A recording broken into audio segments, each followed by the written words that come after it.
अवधूत चिंतन श्री गुरुदेव दत्त श्री स्वामी समर्थ. हॅलो, मी Priyanka. Welcome back to Priyanka's all content. Swami सेवेमध्ये तारक मंत्राचे काय महत्त्व आहे? तारक मंत्र म्हणणाऱ्या व्यक्तीला स्वामींचे सर्व प्रकारचे संरक्षण कसे लाभते? तारक मंत्र खरंच एवढा चमत्कारी आहे का? तारक मंत्राविषयी तुमच्या मनामध्ये जे प्रश्न आहेत त्याची उत्तरे जाणून घेण्यासाठी हा व्हिडिओ शेवटपर्यंत नक्की पहा. कमेंटमध्ये श्री स्वामी समर्थ लिहायला विसरू नका. तारक मंत्र हा स्वामी महाराजांचा त्यांच्या भक्तांना दिलेला एक आशीर्वादरूपी प्रसादच आहे. एक मोठा आशीर्वाद आहे.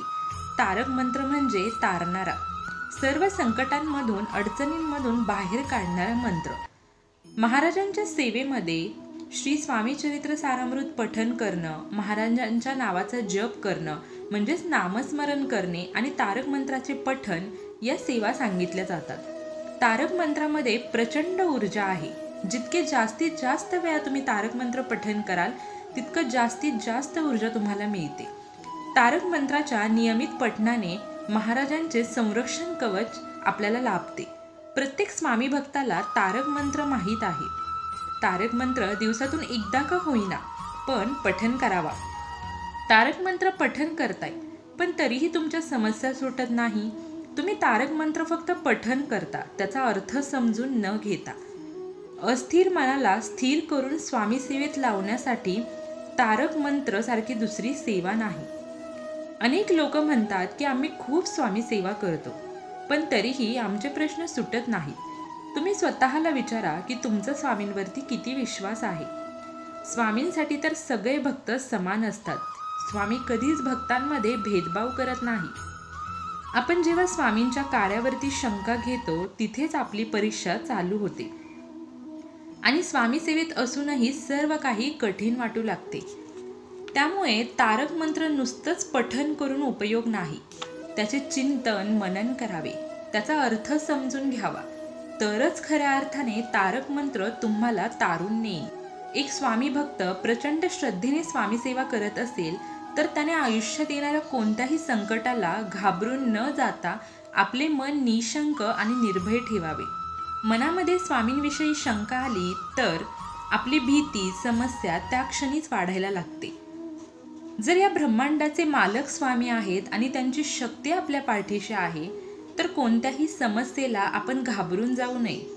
म्हणूनच तारक मंत्राचं पठण चिंतन मनन करावं. स्वामींना अशक्य असे काहीच नाही. ते ब्रह्मांड नायक आहे.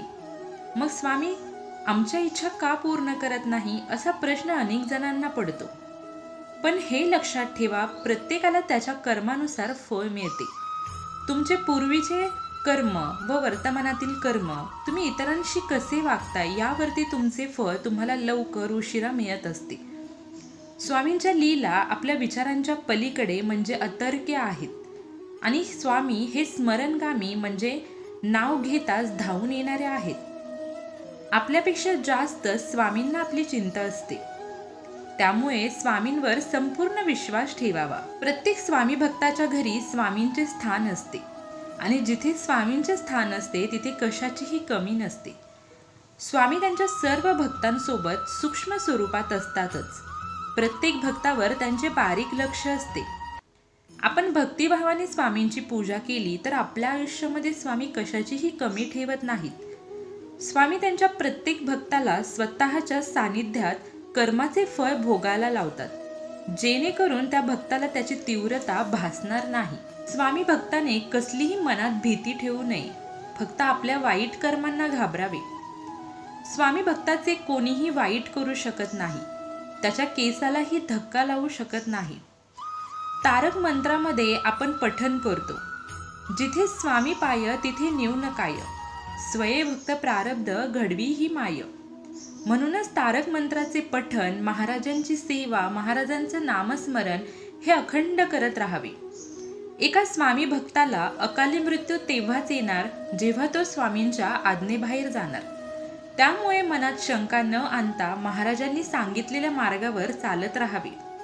कारण आपल्यासाठी काय चांगले आहे, आपल्या आयुष्यामध्ये पुढे काय लिहून ठेवले आहे हे महाराजांना माहिती असते. जन्म मृत्यूचा खेळ हा त्यांच्या हातात आहे. स्वामी चरित्र सारामृतमध्येही सांगण्यात आलेले आहे, त्यांच्या एका भक्ताला मृत्यूचे भय वाटल्यामुळे त्याने स्वामींकडे दया मागितली। तेव्हा स्वामींनी काळालाही आज्ञा केली की हा माझा भक्त आहे, याला स्पर्श करू नकोस। त्याच्याऐवजी एका बैलाचा प्राण घेऊन जाण्यास सांगितले व त्या मुक्या प्राण्याला स्वामींनी मुक्ती दिली। जेव्हा आपल्यावर वाईट वेळ येते तेव्हा स्वामी सेवा करण्यास आपले मन होत नाही। आपण स्वामींवरती रागवतो, आपण म्हणतो स्वामींनी माझे वाईट केले आहे, मी एवढी सेवा केली पण तरी सुद्धा स्वामींनी मला दुःख दिले, मग मी स्वामींची सेवा का करू। पण हीच वेळ असते जेव्हा आपण महाराजांच्या चरणी एकनिष्ठ राहिले पाहिजे, कारण चांगल्या काळात स्वामी स्वामी आणि वाईट काळात नको ते स्वामी असे का। पडत्या काळात स्वामी चरणी न डगमगता टिकून राहणं, कारण आपली वाईट वेळ एका सेकंदामध्ये बदलण्याची वेळ स्वामींमध्ये आहे। त्यामुळे नको डगमगू स्वामी देतील साथ हे तारक मंत्रात अगदी महत्त्वाचे असे वाक्य सांगण्यात आलेले आहे। तारक मंत्राचे तीर्थ घ्या किंवा 100 वेळा तारक मंत्र म्हणा, पण स्वामींच्या तारक शक्तीतून बोध घेतला नाही आणि नुसताच मंत्र म्हटला तर त्याचा काहीच उपयोग नाही। तारक मंत्र हा 1 मिनिटात संपवण्याचा मंत्र नाही। सर्व संकट, आजार, समस्या, अडथळे, इच्छापूर्ती या सर्वांवर अत्यंत प्रचंड प्रभावशाली शक्ती आहे। त्यामुळे इथून पुढे जेव्हा पण तुम्ही तारक मंत्र म्हणाल तेव्हा शांत चित्ताने प्रत्येक ओवीकडे लक्ष देऊन त्यातून बोध घेऊन मग म्हणा। तेव्हा तुम्हाला समजेल आपण किती मोठ्या शक्तीची उपासना करत आहोत, आपण कोणाचे बाळ आहोत। तारक मंत्र नियमित पठन केल्याने महाराजांचा आशीर्वाद आपल्याला मिळतो।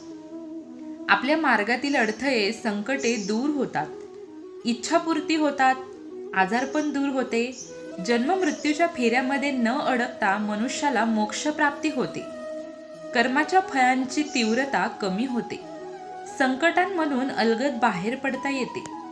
उपासनेमध्ये सर्वस्व स्वामी आहेत हे मनाला पटल्यामुळे आपले मन स्वामीचरणी लीन होते। कर्ता आणि करविता हे स्वामी महाराज आहेत हा विश्वास दृढ होतो। सर्व काही स्वामींवर सोपवल्याने आपल्याला दुःख हलके वाटू लागते। तारक मंत्राच्या पठणामध्ये सातत्य ठेवणं, उपासनेमध्ये सातत्य ठेवल्याने महाराजांच्या चरणी दृढ भाव निर्माण होतो। आपला विश्वास महाराजांवरती अतूट होतो। महाराजांनी दिलेल्या या आशीर्वाद रूपी तारक मंत्राचे नेहमी उपासना करत राहावी। निशंक होई रे मना, निर्भय होई रे मना, प्रचंड स्वामीबळ पाठीशी नित्य आहे रे मना, अतर्क्य अवधूत हे स्मर्तुगामी, अशक्य ही शक्य करतील स्वामी। जिथे स्वामी चरण तिथे न्यून काय, स्वये भक्त प्रारब्ध घडवी ही माय, आज्ञेविन काळ ही नानेई त्याला, परलोकीही ना भीती तयाला, अशक्य ही शक्य करतील स्वामी। उगाची भीतोसी भय हे पळू दे, वसे अंतरी ही स्वामी शक्ती कळू दे, जगी जन्म मृत्यू असे खेळ ज्यांचा, नको घाबर तू असे बाळ त्यांचा, अशक्य ही शक्य करतील स्वामी। खरा होई जागा श्रद्धेसहित, कसा होसी त्याविन तू स्वामी भक्त, आठव कितीदा दिली त्यांनीच साथ, नको डगमगू स्वामी देतील हात, अशक्य ही शक्य करतील स्वामी।